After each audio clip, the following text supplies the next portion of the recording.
자, 8월 첫째 주일인데요. 무더운 기간을 지나고 있습니다. 그리고 또 올림픽 시즌입니다. 오늘 이 예배에 오신 여러분들에게 하나님께서 정말로 시냇가의 시원한 물처럼 시원한 은혜를 주시기를 바랍니다.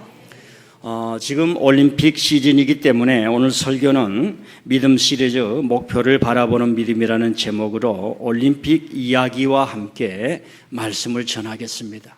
오늘 우리는 고린도전서 9장에 있는 말씀을 읽었습니다. 바울 사도가 이 고린도 교인들에게 고린도 전후서라는 그때 당시의 편지로 이렇게 보내면서 권면을 했던 곳은 에베소 지역이었습니다.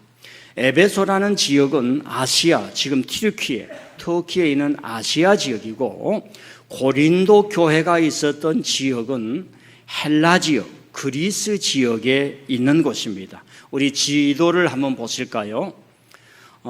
이 화면이나 이 영상 때문에 이 조그맣게 나오는데, 저게 이제 아시아와 유럽으로 나누는 그런 지중해 쪽 있는 곳입니다. 에베소 지역 보시죠. 바울 사도가 에베소에 가서 온 심혈을 기울였습니다. 그리고 고린도 교회에 가서 너무 어려운 나머지 시장에 나가서 천막 장사를 하면서 생계를 유지하면서 하나님이 이곳에 남겨둔 사람, 하나님을 믿어야 될 사람이 많이 있으니까 고린도가 어렵더라도 떠나지 말라 해서 자기 생계를 스스로 유지하면서 고린도에 교회를 세웠습니다. 교회가 부흥됐습니다. 그리고 떠나서 에베소에 왔을 때에 많은 어려운 이야기를 듣습니다. 그래서 권면의 말씀을 주었던 말씀이 고린도 전서입니다. 그런데 이 고린도 교회에 대한 그 애타는 마음 때문에 고린도 전서를 자세히 읽어보면은 신앙과 우리가 어떤 신앙 생활을 해야 될 것인가 아주 종합 세트가 저기에 들어 있습니다. 결혼의 문제, 부활의 문제, 은사의 문제, 성령의 문제, 사도의 권위의 문제, 성도들 간의 문제, 모든 것이 다 들어 있습니다. 그런 의미에서 고린도 교회를 떠나왔지만 바울 사도는 에베소에서 정말로 가슴이 아팠지만 정말로 사랑했다는 것을 우리가 알게 됩니다. 자, 고린도 교회가 있었던 것을 보셨지요? 다시 한번 올려주세요. 저기를 그리스 지역이라고 그러고 헬라 문화라고 합니다. 그런데 저기에서 예수님이 오시기 한 800여 년 전, 750년 이상 800여 년 전에 고대에 올림픽이 일어났던 겁니다. 혹시 아덴이라고 하는 곳 보입니까? 아덴, 저걸 아테네라고 우리가 지금 합니다. 지금 아테네 도시가 있습니다. 그래서 저기에서 예수님이 오시기 한 750년 전에 4년마다 한 번씩 고대 올림픽 제전이 있었습니다. 고대에 행했던 모든 행사들은 어느 문명을 막론하고 자기들이 믿는 신에게 바치는 제사의 성격을 갖습니다. 그래서 올림픽 제전, 신에게 바치는 스포츠 경기다 해서 그런 이름을 붙입니다. 저기에서 저 문화에서 이제 4년마다 한 번씩 열리는데 제1회 때는 그 주위에 있던 조그마한 나라들, 그때 당시는 시티 스테이트라고 합니다. 한 도시가 한 나라예요. 예를 들면 인천이 하나의 나라고, 그리고 서울이 하나의 나라고, 춘천이 하나의 나라고, 시티 스테이트라고 합니다. 그걸 다 헤쳐가지고 통일시켜버렸던 사람들이 몇 사람 나오는데 그 중에 한 사람이 알렉산더 대왕이에요. 자, 그래서 저 고린도 교회에서, 고린도 지역, 그 아덴 지역에서 고대 올림픽이 이루어졌는데, 그 올림픽이 언제까지 이루어졌느냐? 예수님이 오시고 나서 400년이 지납니다. 그러니까 4 곱하기 293을 하면은 한 4, 32, 한 1000년 이상을 이렇게 4년마다 했다는 폭이 나와요. 그래서 데오도시우스 로마 황제가, 야, 우리 로마가 이제는 든든하게 서기 위해서는 수없는 사람들이 예수님을 믿는데 기독교를 국교로 선포해야겠다. 그래서 기독교를 선포합니다. 국교로 선포합니다. 그러면서 저 올림픽을 중단합니다. 왜 그러한 거면은 올림픽이 너무나 부패와 부정이 많았기 때문에 그렇고, 또 이교도들의 행사들이 많았기 때문에 그렇습니다. 만일에 하나 저 경기에 참여해서 졌다. 권투를 내서 예를 들면 졌다. 그러면 이기는 것도 어렵지만은 지고 나면은 그 자리에서 죽을 때까지 맞아 죽어야 됩니다. 그래서 죽거나 아니면 패하고 왔을 때 그 대표를 했던 나라에서 사람들이 낙인 찍어서 살아서는 돌아와서는 안 되는 사람으로 낙인 찍었던 겁니다. 그런 이유는 그만큼 전쟁의 시대가 강했기 때문에 어디에 출전을 한다 그러면 목숨을 내놓고 가야 했습니다. 신앙도 마찬가지입니다. 목숨을 내놓고 신앙생활을 했던 분위기가 있었던 것입니다.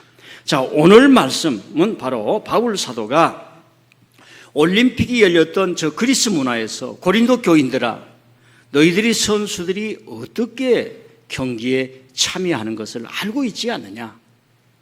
그러니 저들이 절제하고 이기기를 다투고 1등을 향해서 달려가는 것처럼 하나님의 신앙도 그렇게 해야 하느니라 라고 하는 권면의 말씀입니다.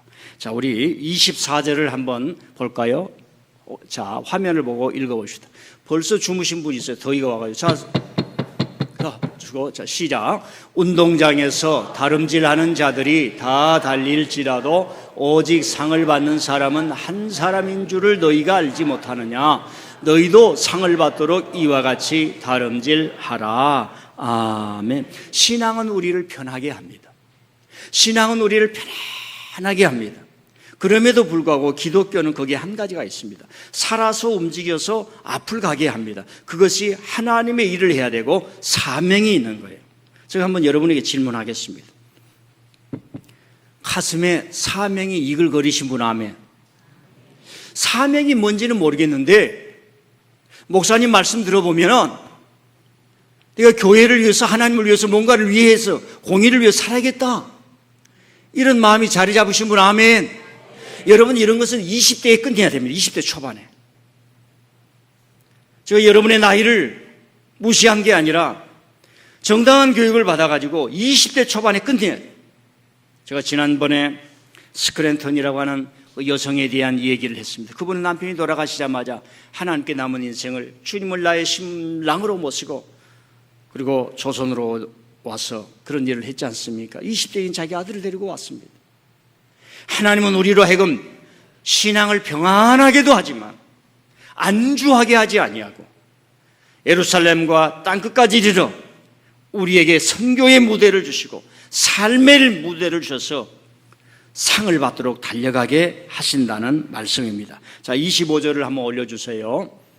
시작. 이기기를 다투는 자마다 모든 일에 절제하나니 그들은 썩을 승리자의 관을 얻고자 하되 우리는 썩지 아니할 것을 얻고자 하노라.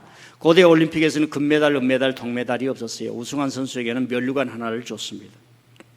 현대 올림픽에 뭐 장점도 있고 단점도 있고 그런데 현대 올림픽은 너무 사람들에게 물질화시키는 거예요. 그런데 바울 사도가 굉장한 신학을 얘기를 하는 겁니다. 올림픽에 가서 1등 하는 거 좋다. 달리기를 위해 1등을 하기 위해서 힘을 써라. 그러나 그것은 썩을 면류관을 위해서 하는 것이다. 오늘날 우리 주위에 세상에서 성공하는 것, 스포츠에서 1등하는 것, 결국은 그 스포츠가 끝났을 때 가야 할 방향을 잃어버렸던 수많은 선수들에 대한 얘기를 뉴스를 듣고 있지 않습니까? 그렇게 야구석에 가서서 아무개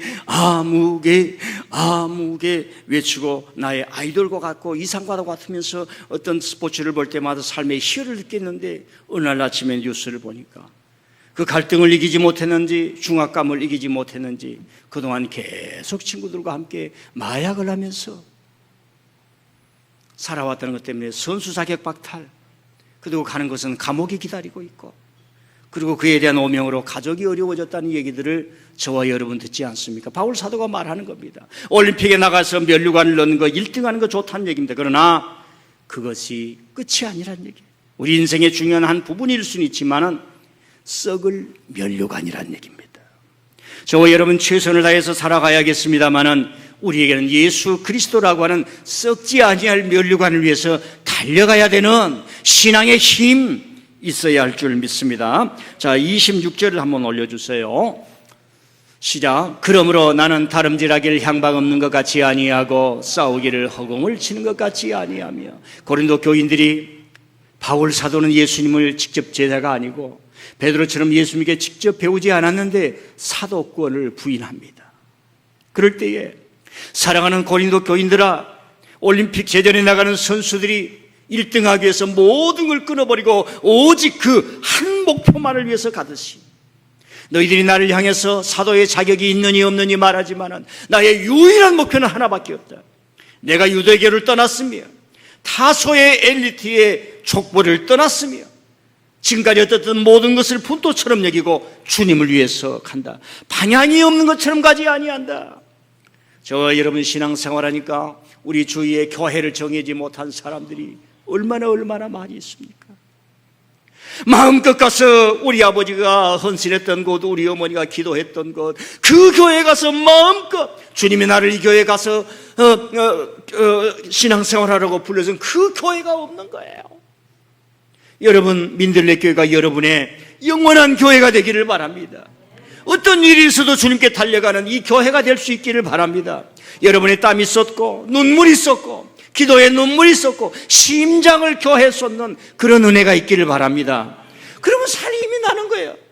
살 힘이 나는 거예요. 왜 자식이 아깝습니까? 온갖 모든 것을 다 투자했기 때문에 그러지 않습니까? 자녀들을 향해서 온갖 모든 것을 투자하기 때문에 그렇습니다. 우리 딸이 여기 앉아 있습니다. 그런데 이 영상은 지금 처음 볼 거예요. 그래서 속으로는 딸아, 저 누가 아버지가 고생한 걸 보고 좀 못 느꼈으면 얼마나 좋겠냐 하는 마음도 있는 거예요. 왜요? 자랑스러우니까. 하나님이 주의 전을 찾는 여러분들을 자랑스럽게 여길 수 있기를 바랍니다. 자, 마지막으로 27절 한번 올려주세요. 시작. 내가 내 몸을 저 복종하게 하면 내가 남에게 전파한 후에 자신이 도리어 버림을 당할까 두려워함이로다. 참 안타까운 일이 많이 났습니다. 전반전은 성공했다가 인생의 후반전에 무너진 것이 너무 많습니다. 우리들도 장담을 못해요. 저도 장담을 못합니다. 그래서 주위에서 서로 이끌어주고 서로 손잡아주고 주일마다 교회 가며 새 하나님의 은혜의 말씀을 듣고 시냇가에 심은 나무가 씨를 쫓아 푸르고 잎사귀를 맺으며 과실을 맺는 것처럼 예배 때마다 하나님의 은혜의 말씀을 먹고 주님 감사합니다. 이 힘으로 내가 있는 가정과 내가 만나는 사람과 내가 일하는 곳에 가서 긍정의 미소를 보내고 은혜의 미소를 보내면서 내가 무대의 주인공이 되게 하실 줄 믿습니다. 그래서 내 자신을 저 복종시키는 거예요. 제가 가지고 있는 것 중에 하나가 나는 언제든지 성도님들보다 먼저 교회에 오고 성도님들보다 늦게 퇴근한다. 그러니까 우리 가정이 좀 어려울 수가 있지요. 밥 때도 안 오지요. 그러나 그런 희생과 스스로 정한 규율이 없이는 내 자신을 이끌어갈 수가 없어요. 자, 이런 말씀을 가지고 제가 세 가지의 메시지를 여러분에게 전하고 싶습니다. 첫 번째로는 하나님은 천국의 큰 무대에 믿음의 사람을 세운다는 것입니다. 한번 따라해봐. 하나님은 나를 큰 무대에 세운다. 이걸 알아야 돼요. 자, 올림픽이라고 하는 것은 선수들에게 가장 큰 무대입니다. 올림픽에 나가고 싶은 선수는 최선의 경기를 하고 최고를 목표를 삼고 그렇기 때문에 아주 어릴 적부터 몸과 마음을 혹독하다시피 갈고 닦습니다. 우리가 그들이 준비한 갈고 닦은 그 기량을 보일 때마다 탄복을 하지 않습니까? 어떻게 저렇게 나올 수 있느냐? 올림픽에 구호가 세 가지가 있는데 혹시 아신 분 있습니까? 더 높이, 더 빠르게, 더 멀리, 더 빨리, 더 높이, 더 힘차게. 이걸 만든 분이 앙리 디동이라고 하는 목사님입니다. 아마 한국의 목사님은 그때 당시 살았으면 이거 못 만들어냅니다. 스포츠와 정신세계를 알아야만이 이런 것이 나올 수가 있어요. 올림픽의 3대 구호가 더 빨리, 더 높이, 더 힘차게. 그 목사님, 그때 당시 또 목사님도 많았으니까 그럴 수 있다 생각하는데, 여러분 금번 파리 올림픽에서도 보십시오. 10대 여학생들이 출전해서 다 금메달을 휩쓰는 것을 볼 수 있습니다. 16살 반효진, 19살 오예진, 20살의 신유빈, 22살의 안세영, 21살의 양지인, 뭐 탁구 선수도 있지만 사격 선수였어요. 얼마나 이 10대 때 이런 일을 하는 거예요.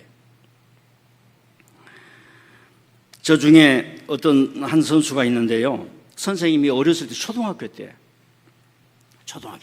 초등학교 때로 알고 있어요. 세영아, 너는 보니까 공부로 1등은 못할 것 같다.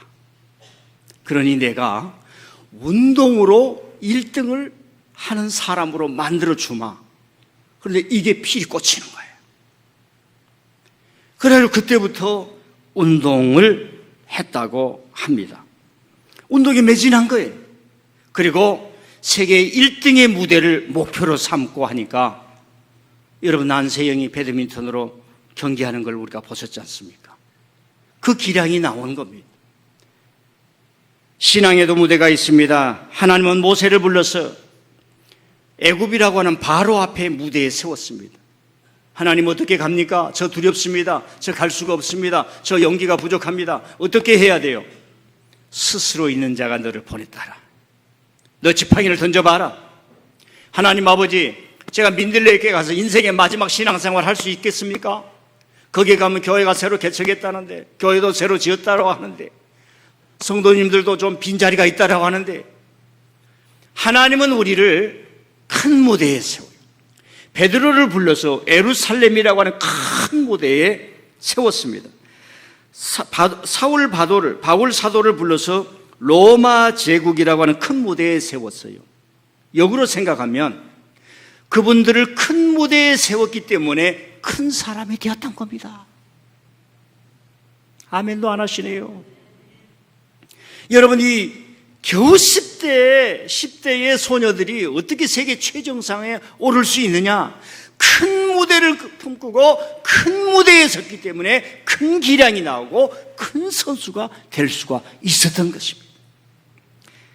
제가요, 바울 사도가 로마서에 로마 교인들에게 내가 로마도 보이리라, 내가 로마도 보겠다, 즉 로마에 가겠다, 이런 말이 있어요. 내가 로마도 보아야 하리라. 로마도 보아야 하리라.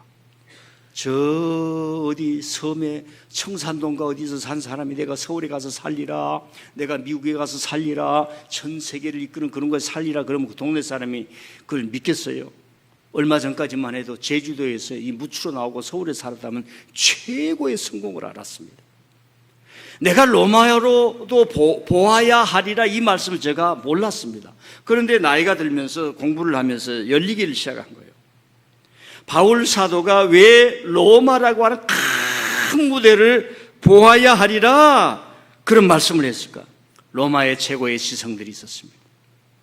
그리고 전 세계를 움켜쥐었다 폈다 조무락조무락하는 로마의 원로원이 있는 그들의 전쟁 이론, 전쟁의 음모, 그리고 황제를 누구를 세우느냐, 자기들끼리 귀족들의 땅을 얼마나 채우느냐 하는 그 권력의 암투가 있는 사람들, 그리고 그런 그 세상을 전체를 지배하는 그 원로원들을 내가 대면해야겠다 라고 하는 말이라고 하는 것을 훗날 깨닫게 되었습니다. 하나님은 우리를 큰 무대에 세우는 거예요. 저와 여러분에게 큰 무대는 무엇이겠습니까? 바울 사도가 로마라고 하는 큰 무대에 서기 전에요, 했던 중요한 일이 있습니다. 그건 아시아의 곳곳마다 교회를 세웠다는 거예요. 아까 그 사진 한번 올려줄 수 있겠어요? 바울 사도가 로마라고 하는 거대한 문명, 거대한 무대에 서기 전에 아시아에 선교를 하면서 수없는 곳에 교회를 세우면서 점차 하나님께서 그 무대를 넓혀 가시는 것을 보고 마지막으로 로마에 가서 내가 로마도 보아야 하리라 기도했는데 로마로 가는 길, 내가 로마로 가야 할 때가 왔다 그러면서 갈 수 있는 길이 없어요. 그래서 죄수가 되어서 쇠사슬에 묶인 채 군인들이 자기를 보호하고 지키며 워치하는 가운데 배를 타고 갔던 것 우리가 기억하지 않습니까? 저와 여러분의 무대는 천국인 줄 믿습니다. 천국이라는 큰 무대, 그 천국이라는 큰 무대에 보이는 무대가 뭐냐? 교회예요. 제 어렸을 때 한번 교회를 한번 올려드리겠습니다. 한번 올려주세요. 없어요? 안 왔어? 예. 진즉 얘기를 했어야지. 지금 우리 고향교회 가면 그 목사님이 참 오셔가지고 45년을 시골 목회를 하면서 그 어려운 목회를 하면서 교회를 아름답게 지었습니다. 근데 제가 다닐 때는 이게 운막인지 그 시골에 가면 주인이 없는 집 있지요. 그런 집을 뭐라고 그럽니까? 다 무너진 집이에요. 그런 교회를 다녔어요. 근데 저는 그 어렸을 때부터 청년 때까지 그 교회가 이렇게 허름한 교회라고 생각을 자체를 안 해요. 이건 하나님의 교회. 굴속 같고 운막 같고 비가 새고 지대를 이어가고, 우리 어렸을 때는 다 학교를 가면 이 마룻바닥이 나무로 되어가지고 못질을 해가지고 이것이 덜렁덜렁하지 않습니까? 양말도 거기에 못에 박히면 찢어지고 스타킹도 찢어지고 심지어 옷도 찢어지는 그런 곳이었어요. 교회만 가면 교회를 쓰고 닦습니다. 교회만 가면은 그런 하나님께 헌신을 드립니다. 어렸을 때는 모르죠. 그냥 선생님이 오라니까 열심히 다니는 거예요. 그런데 그게 천국의 무대였어요. 하나님은 저와 여러분을 천국의 무대라고 하는 거대한 무대에 세우는데 여러분들이 주인공이 될 수 있기를 바랍니다. 또 하나는요, 큰 무대에 서는 사람은 두 가지 특징인데 절제하며 분명한 목표를 갖는다는 것입니다. 제가 배드민턴 그 안세영 있지요. 한번 사진을 한번 올려주세요. 다 우리 딸들이 저 배드민턴도 어디 있나 접시 같은 걸 들고 있는 선수가 이제 안세영 선수인데 다 훌륭한 선수들인데 다 10대들이에요. 자, 안세영 선수는 지금 한 20살인가 21살인가 됐는데 저 선수 얘기를 들어보니까 상상을 초월한 스토리가 있는 것입니다. 중학생 때, 중학생이 뭘 알겠습니까? 엄마 돈 줘, 엄마 편의점에 갈 거야, 엄마 오늘 불닭 하나 시켜 먹자, 그런 나이인데 하도 쉬지를 않고 운동을 하니까 선생님이 불러다 놓고, 세영아, 쉬는 것도 운동이야. 쉬어 하면서 하지. 그래도 말하다 하도 운동을 하길래 계속 잔소리, 선생님 쉬면서 해야지, 쉬면서. 그러니까 15살 먹은 이 학생이 선생님한테 와서, 선생님 그 말 더 하지 마세요. 듣기 싫어요. 학생이 그렇게 얘기할 수 있습니까? 저는 이미 마음을 먹었어요. 그리고 시합을 갔다 오면 비행기에서 내리면 그 자리에서 옷을 입고 운동실로 간다는 거예요. 지금도.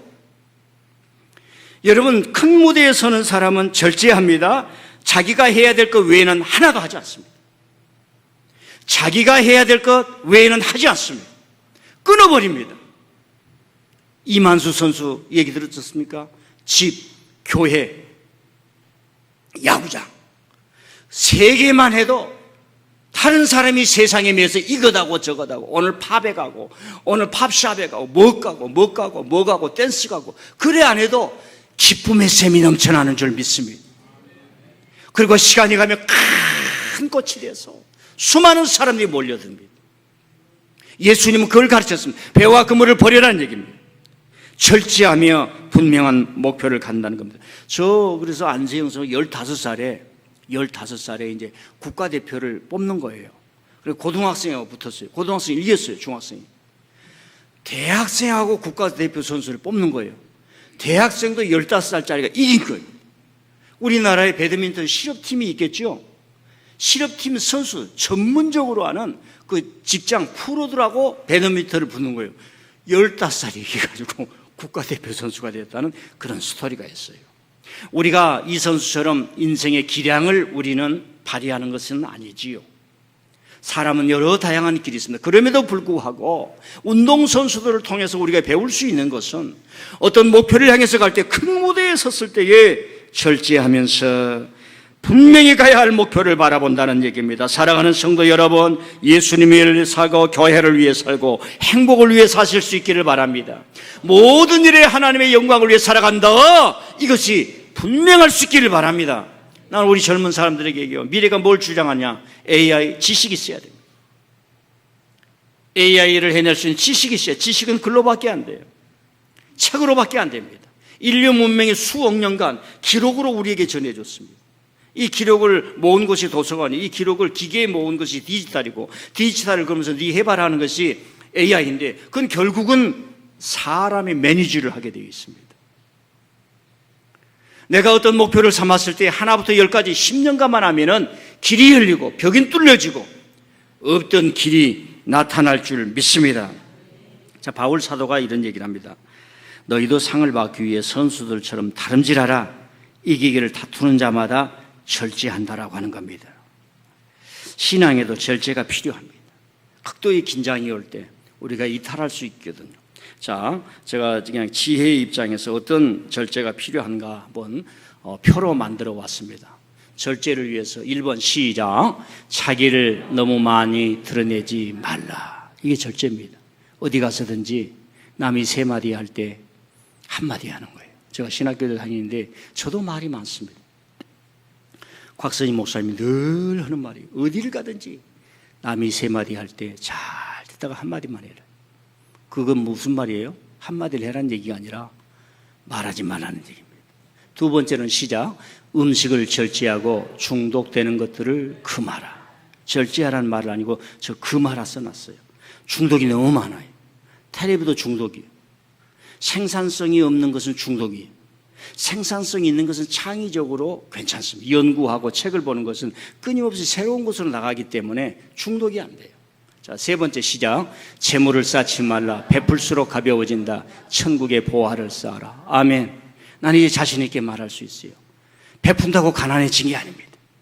있는 대로 베풀어야 됩니다. 주님이 가르쳐 주신 천국의 원칙입니다. 아멘.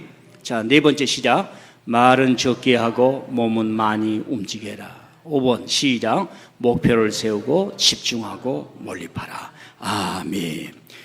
교회를 붙드는 성도 되실 수 있기를 바랍니다. 자, 바울 사도는 이런 목표를 가졌어요. 사도행전 20장 24절 한번 보십시다.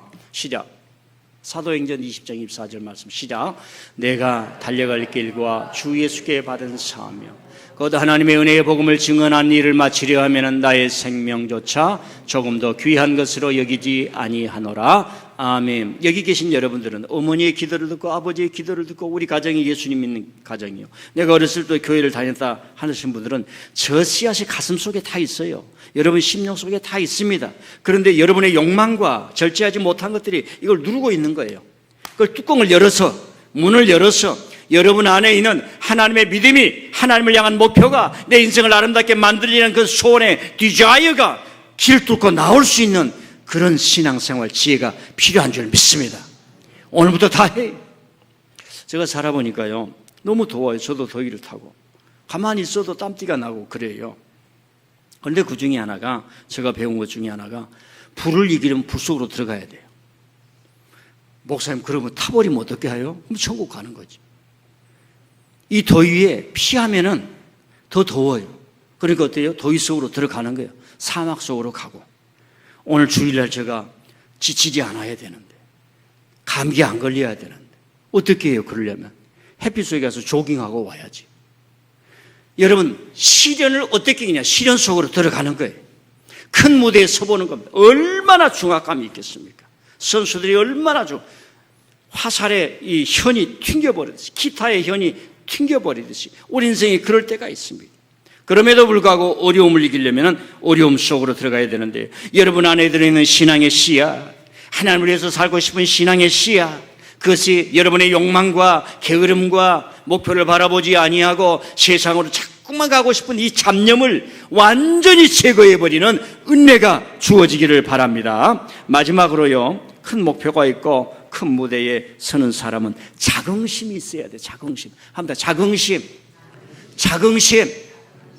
여러분요, 자녀들은요, 엄마 아빠가 나를 위해서 기도해, 엄마 아빠가 나를 사랑해 하는 사람은 결코 세상으로 흘러가지 않습니다. 나도 어머니 아버지처럼 열심히 살 거야. 아멘. 자, 올림픽 경기는 개인 자격으로는 출전할 수가 없습니다. 아무리 잘한다고 해서 올림픽에 나갈 수가 없습니다. 즉 국가를 대표하는 선수가 되어야만 올림픽에 나갈 수가 있습니다. 그런데 거기에 나가면 너무나 많은 기량이 쟁쟁한 선수들이 오고 그리고 자신이 최선을 다해서 좋은 기량을 보여줘서 뭔가 등수에 들 수 있도록 바라는 국민들이 있다는 것 때문에 그 느끼는 중압감이라고 하는 것은 상상을 초월한 일입니다. 제가 한 선수를 소개할게요. 미국의 체조 선수 바일스라고 하는 선수가 있어요. 이 선수가 8년 전에 리오데자네이루에서 이루어지는 올림픽에 참가해서 사관왕이 됩니다. 전 세계가 깜짝 놀랐어요. 20살 때입니다. 20살 때. 20살 상상이 됩니까? 그러니까 한 종목에서 금메달을 따는 것도 괜찮은데 전 종목에서 다 따는 거예요. 그래서 기계 체조의 신이라고 했습니다. 그런데 저 선수가 4년 후 2020년도 4년 후에 도쿄올림픽에 참석을 했어요. 전 세계 카메라가 모든 사람들이 주시하고 있는 거예요. 그런데 운동을 하다 한번 실수했어요. 그때 자기 마음의 중압감이 터져버린 거예요. 그 자리에서 눈물을 흘리고 더 이상 못하겠습니다. 기권을 했던 모습이 저 모습입니다. 선수로 큰 무대에 설 때의 그 긴장과 중압감은 상상을 초월할 수 없습니다. 우리가 하나님의 부름을 받을 때에, 배와 근무를 내려놓을 때에, 교회를 위해서, 하나님의 사명을 위해서 내 아까운 재물을 하나님께 드린다고 할 때 덜덜 떨리지 않습니까? 그런 것도 있지 않습니까? 할까 말까 하지 않습니까? 그런 중압감을 어떻게 이기느냐? 그것이 바로 자긍심이라고 하는 겁니다. 저 선수가 이제 올해 또 이제 8년이 됐죠. 도쿄올림픽 이후 4년 이후에 왔는데 지금 이제 참석을 해서 5관왕을 딴다.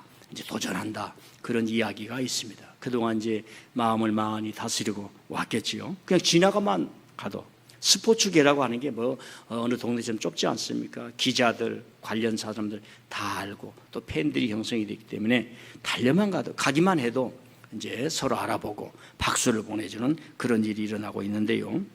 선수들이 큰 무대에 설 때 오는 중압감을 어떻게 이기느냐? 내가 누구인가라고 하는 겁니다.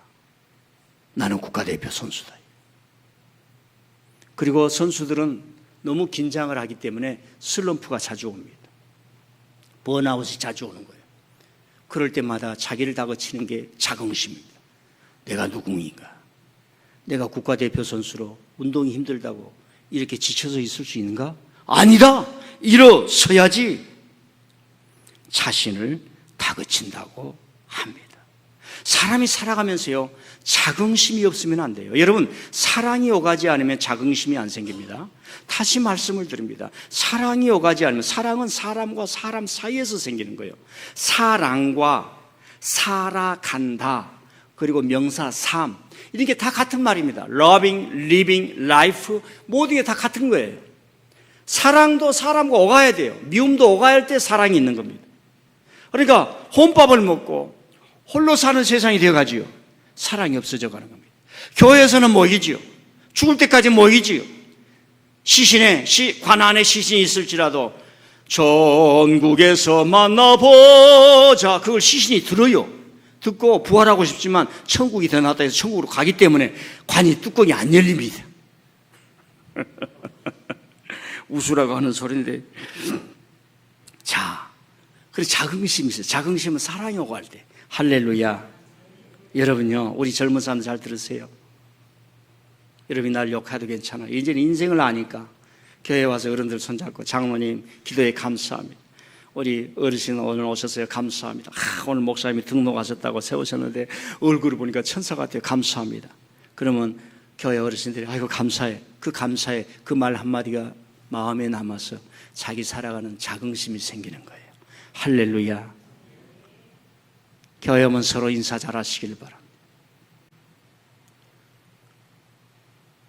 성경의 모든 바울 사도가 쓴 글의 첫 마디가 주 예수님 안에서 그들이 하나님의 은혜가 있을지어다, 인사하는 겁니다. 자, 그래서 우리가 큰 무대에 설 때마다 자긍심이 있어야 돼요. 나는 민들레 교회의 목사하다 하는 자긍심이 있어야 돼요. 이 자긍심이 항상 생깁니까? 이것도 썰물처럼 왔다 갔다, 밀물처럼 왔다 갔다 합니다. 그래서 우리가 성령 충만이 필요하고 말씀 충만이 필요하고 찬양 충만이 필요한 줄 믿습니다. 자, 오늘 고린도 전서를 읽었어요. 여기에서 바울 사도는 이미 고린도 교회를 떠나왔어요. 너무 아픈 얘기를 많이 듣습니다. 무시해도 됐었고 무관심해도 됐었고, 내가 떠나왔는데 너희들이 그 문제를 해결해라 할 수도 있었지만 그러진 않았습니다. 붓을 들어 고린도전서를 쭉 쓰면서 말씀하다가 그 유명했던 고린도전서 13장 사랑은 언제나 오래 참고 사랑은 언제나 온유하며 그 말씀이 에베소에서 아프고 힘들고 분열되고 싸우고 은사 문제로 괴로워했던 그 고린도 교회를 향해서 명약 처분을 했던 겁니다. 할렐루야. 사랑하는 고린도 교인들아, 너희들이 4년마다 이루어지는 올림픽 대전을 보면서 그 선수들이 어떻게 살아가는 것을 보지 아니하느냐. 썩을 면류관을 위해서도 저렇게 열심히 살아가거늘 우리는 썩지 아니할 면류관을 위해서 살아가노라. 할렐루야. 하나님은 저와 여러분을 선교의 무대에 세웠습니다. 가보지 않은 땅, 우리 대신에 간 사람을 위해서 기도할 때마다 우리는 그와 연결이 되어서 우리 탄자니아에 선교를 하지 않습니까? 제가 아까 서두에 말씀드렸습니다. 광고 시간에 말씀드렸습니다만은 벽돌 50만 장이 되었는데 30만 장이 채워졌다는 거예요. 선교사님이 얼마나 감사하겠습니까? 벽돌 50만 장이 필요한데 이게 될까? 앞으로 20만 장만 하면 됩니다 했는데, 자, 어제 우리 교회는 5만 장을 하기로 했기 때문에 이런 긍지를 가지고 살아가는 것입니다. 사랑하는 성도 여러분, 선교의 무대에서 주인공은 나다 합니다. 주인공은 나다. 근데 하나님은 우리를 한 사람을 뽑는 게 아니에요. 같이 뽑는 거예요. 여러분 가정에 식구가 5분입니까? 10분입니까? 10분 있으신 분 아멘. 추석에 10분 이상 모이신 가정 아멘. 우리 집은 2사람만 모입니다 하신 분 아멘. 자, 가정에서는 1등이 없어요. 모두가 다 1등이에요. 아빠도 1등, 자녀도 1등. 교회에서는 한 사람 1등 하지 않아요. 모두가 1등이에요. 이게 하나님의 천국의 무대에 대단한 겁니다. 저는 개인적으로는 생각으로 이 올림픽, 현대 올림픽이라고 하는 게 군대만 없는 어떤 국가보다 더 강한 국가가 같은 권력 집단이 되었어요. 금메달, 동메달, 은메달이 없었으면 좋겠어요. 5명 뽑아놓고 박수 한번 보내주고 끝내면 좋겠습니다. 자, 말씀을 맺어 봅니다. 하나님은 저와 여러분을 큰 무대에 세우시는 거예요. 하나님은 저와 여러분에게 목표를 가지고 절제하며 살아가기를 바랍니다. 하나님은 이 세상을 살아갈 때 우리가 그저 살아가는 것이 아니라 나는 하나님의 자녀요, 하나님께서 우리를 신앙생활 할 수 있는 교회라는 무대와 교회라는 무대를 통해서 전 세계에 하나님이 행해 나가시는 아브라함과 같은 선교의 무대에 세워주시니 저와 여러분은 나는 하나님 나라의 선교의 무대의 주인공이다. 이 자긍심이 있을 때만 신앙의 승리가 이루어질 텐데 그런 은혜가 있기를 바랍니다.